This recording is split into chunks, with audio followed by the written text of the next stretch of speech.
नमस्ते, आप देख रहे हैं नौ समाचार। मैं हूं आपके साथ विवेक।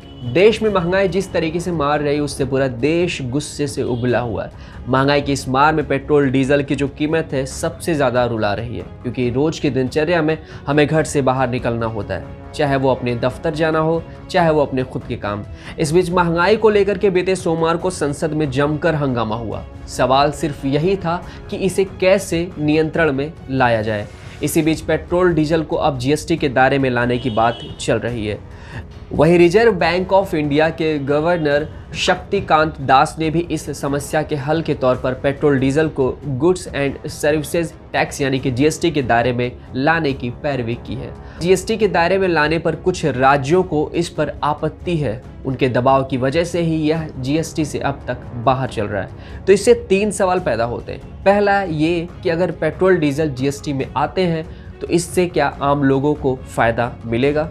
दूसरा सवाल ये है कि केंद्र या राज्य सरकारों को इससे कितना नुकसान होगा। तीसरा कि क्या सभी राज्यों को नुकसान होगा या कुछ राज्यों को फायदा भी होगा। ये कुछ ऐसे प्रश्न हैं जिनके जवाब बार बार जीएसटी के दायरे से पेट्रोलियम प्रोडक्ट्स को बाहर रखते हैं। तो आइए अब आपको बताते हैं कि किस तरीके से लाभ और घाटे के बीच में सभी राज्यों पर इसका असर पड़ेगा और कैसे पेट्रोल डीजल की कीमत तय होती है।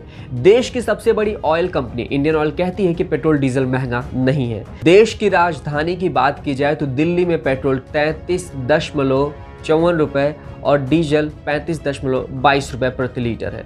डीजल की कमीशन भी पेट्रोल पर 3.69 रुपए और डीजल पर 2.51 रुपए।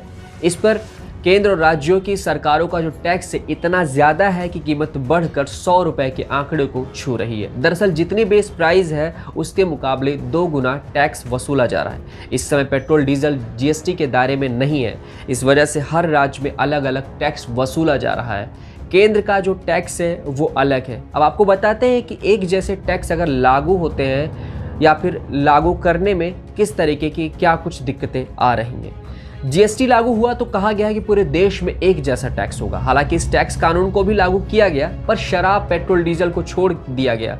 कहा गया कि राज्यों को कुछ न कुछ अधिकार मिलना चाहिए। राज्यों को विकास कार्यों पर खर्च की आवश्यकता होती है और इसके लिए पैसा पेट्रोल डीजल से मिलने वाले वैट से ही जुटाया जा सकता है। पहले तो कहा गया था कि इस पर जल्द ही आम सहमति बनाई जाएगी, पर फिर कुछ राज्यों के विरोध की वजह से फैसला टलता रहा है।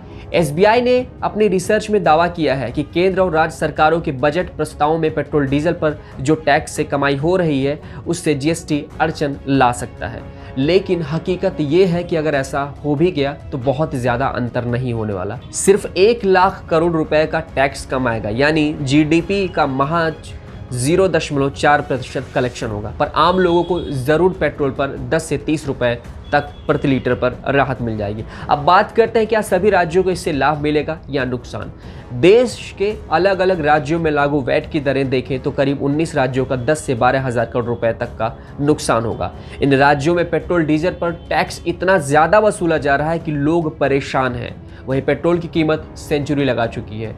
इनमें प्रमुख है महाराष्ट्र, जहां 2 तरह की कर व्यवस्था पेट्रोल डीजल के लागू है। अगर जीएसटी लागू हुआ तो पूरे देश में एक ही टैक्स वसूला जाएगा और उसे करीब 10,424 करोड़ रुपए का नुकसान भी पहुंचने का अंदेशा है। वहीं उत्तर प्रदेश, हरियाणा, गुजरात जैसे 11 राज्य ऐसे भी हैं जहां पेट्रोल डीजल पर वसूला जाने वाला टैक्स तुलनात्मक रूप से कम है। ऐसे में पेट्रोल डीजल को जीएसटी में लाने से इन राज्यों की आय में इजाफा होगा। ये संख्या 12 करोड़ रुपए से 2500 करोड़ रुपए के बीच में होगी। ये जिस तरीके से बढ़ रही है, इस पर क्या जीएसटी लाना ज़रूरी है? आपको क्या लगता है कि ये जो प्रस्ताव है संसद के बीच में गूंजनी चाहिए, इस पर मुद्दा उठाना चाहिए लोगों को, चाहे वो नेता हो, चाहे अपना पेट्रोलियम मंत्रालय हो?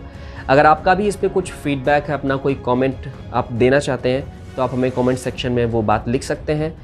इस वीडियो को ज़्यादा से ज़्यादा लाइक करें, शेयर भी करें। फेसबुक पर अगर आप देख रहे हैं तो फेसबुक, इंस्टाग्राम और ट्विटर तीनों पर हमें 9 समाचार के नाम से फॉलो करें।